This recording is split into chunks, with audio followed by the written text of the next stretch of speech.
हिंदी कलम में फिर से आपका एक बार स्वागत है। ये वीडियो विशेष रूप से 7वें चरण और छठे चरण से संबंधित है। आज इस वीडियो में दो न्यूज़ पे चर्चा करेंगे। पहला जो न्यूज़ होगा जो 7वां चरण के बारे में होगा, इसमें हम चर्चा करेंगे कि कितने नियोजन इकाइयों में ऑनलाइन आवेदन हो सकता है। इसके अतिरिक्त वेबसाइट वगैरह के बारे में चर्चा करेंगे, यानी वेब पोर्टल वगैरह के बारे में।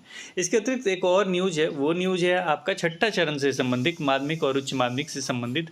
उसकी नियुक्ति जो प्रक्रिया अभी चल रहा था, यानी जो नियोजन प्रक्रिया चल रहा था, उस पर रोक लगा दिया गया है। तो इस पर भी चर्चा कर लेंगे, थोड़ा सा हेडिंग वगैरह पढ़ के समझने की कोशिश करेंगे। और पहला जो न्यूज़ है उस पर चर्चा कर लेते हैं, 7वें चरण में किस तरह की बहाली प्रक्रिया आपको देखने को मिल सकती है। इसका हेडिंग बनाया गया, सबसे पहले बता दें, ये दोनों न्यूज़पेपर कटिंग प्रभात खबर के हैं और आज के ही हैं 27 सितंबर 2022 के। इसका हेडिंग बनाया गया है, ऑनलाइन होगी पूरी प्रक्रिया, 20 नियोजन इकाइयों में अभ्यर्थी कर सकते हैं आवेदन। अभी तक आपने देखा होगा इससे पहले न्यूज़पेपर में कि बहुत ही कम, यानी लगभग आधा दर्जन की चर्चा चल रही थी, लेकिन इसमें क्लियर लिखा गया कि ऑनलाइन होगी पूरी प्रक्रिया, यानी 7वां चरण ऑनलाइन होगा और 20 नियोजन इकाइयों में अभ्यर्थी कर सकते हैं आवेदन। यानी आवेदन के लिए उन्हें सिलेक्ट करना होगा 20 नियोजन इकाई, इससे कम या ज़्यादा किया जा सकता है, ये भी लिखा गया। चलिए पढ़ते हैं। करीब 2 लाख से अधिक पदों के लिए बिहार में प्रस्तावित 7वें चरण की प्राथमिक, माध्यमिक और उच्च माध्यमिक बहाली प्रक्रिया केंद्रीकृत होगी। शिक्षा विभाग ने यह निर्णय ले लिया है। मुख्यमंत्री जी की अध्यक्षता में हुई हालिया बैठक में भी इस पर सैद्धांतिक सहमति बन चुकी है। शिक्षक अभ्यर्थी को विभिन्न नियोजन इकाइयों में आवेदन के लिए खुद नहीं जाना होगा। अभ्यर्थी घर बैठे एक से अधिक नियोजन इकाइयों में ऑनलाइन आवेदन कर सकेंगे। अधिकतम 20 नियोजन इकाइयों में आवेदन देने का प्रस्ताव है, हालांकि विकल्प कम या अधिक किए जा सकते हैं। अधिकतम 20 है, यानी ज़्यादा से ज़्यादा आप 20 नियोजन इकाई में आप आवेदन कर सकते हैं और इसे कम किया जा सकता है, 10-5 जितना करें कर सकते हैं, लेकिन अधिकतम 20 होगा। जानकारी के मुताबिक 7वें चरण में अभ्यर्थियों को आवेदन से लेकर नियुक्ति तक की समूची प्रक्रिया ऑनलाइन रहेगी। इसमें नियोजन इकाइयों का हस्तक्षेप न के बराबर रह जाएगा। पोर्टल का सिस्टम पूरी तरह पारदर्शी होगा। माध्यमिक, उच्च माध्यमिक और प्राथमिक स्कूलों में शिक्षक अभ्यर्थियों के आवेदन के लिए एक ही पोर्टल डिजाइन किया गया है। अब यहाँ पे एक और महत्वपूर्ण चीज़ ये है कि माध्यमिक, उच्च माध्यमिक और प्राथमिक स्कूलों के शिक्षक अभ्यर्थी के आवेदन के लिए एक ही पोर्टल डिजाइन किया गया है, यानी एक ही वेब पोर्टल तैयार किया गया है। पोर्टल औपबंधिक मेधा सूची, दावा, आपत्ति और अंतिम मेधा सूची तैयार की जाएगी।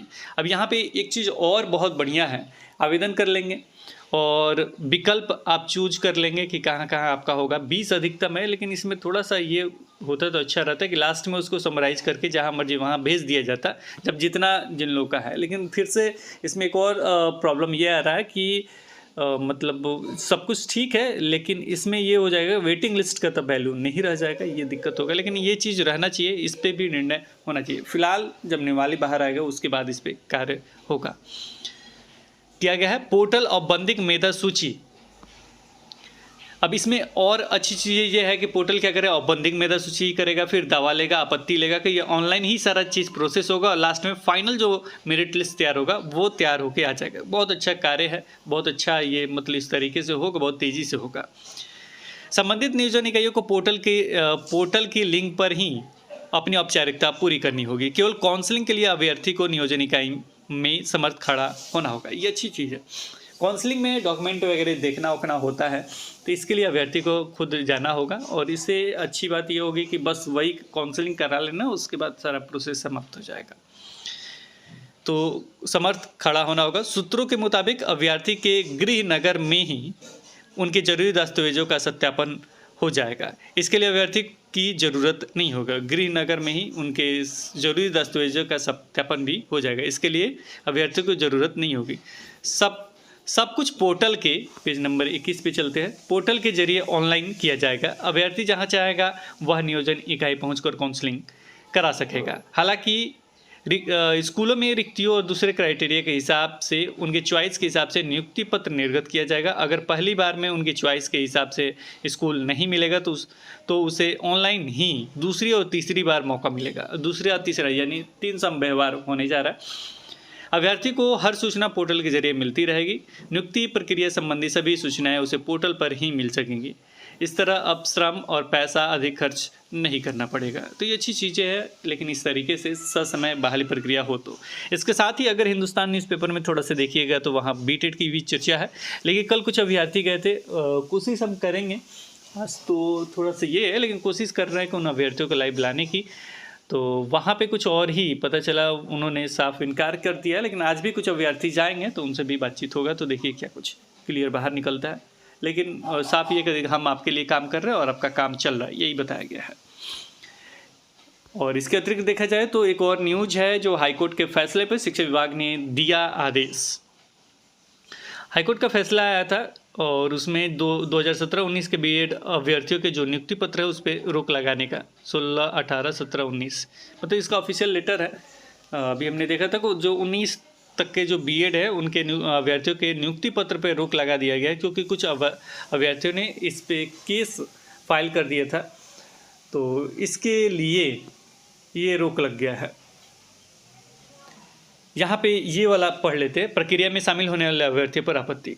वादियों ने याचिका के जरिए 26 सितंबर 2019 को आधार मानकर बीएड की परीक्षा उत्तीर्ण करने के आधार पर छठे चरण के शिक्षक नियोजन में शामिल होने वाले अभ्यर्थियों पर आपत्ति की है। ऐसे में 13 जनवरी 31 जनवरी के आदेशों से आच्छित अभ्यर्थियों के नियोजन की कार्रवाई को सुनवाई की अगली तारीख तक स्थगित किया गया है। इसी आदेश के मुताबिक 15 सितंबर को जारी अधिसूचना से संचालित की जा रही नियोजन की कार्रवाई को अगली तिथि तक स्थगित किया गया है। 31 जनवरी 2020 को विभाग की तरफ से जारी आदेश में कहा गया था कि जिन अभ्यर्थियों ने बीएड सत्र 16-18 तक नामांकन लिया हो, छठे चरण के नियोजन के लिए घोषित आवेदन की अंतिम तिथि तक परीक्षा पास कर लिया हो, को उनका अभ्यर्थी छठे चरण नियोजन में मान्य होगा।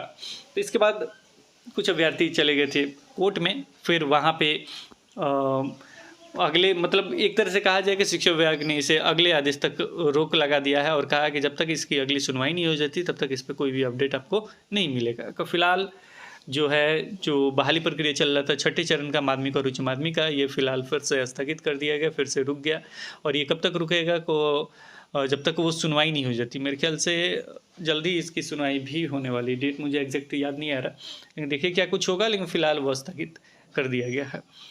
तो फिलहाल इस वीडियो में इतना ही, फिर मिलेंगे एक नई वीडियो के साथ। तब तक देखते रहे, बने रहे हिंदी क्लब पे। धन्यवाद, बाय बाय।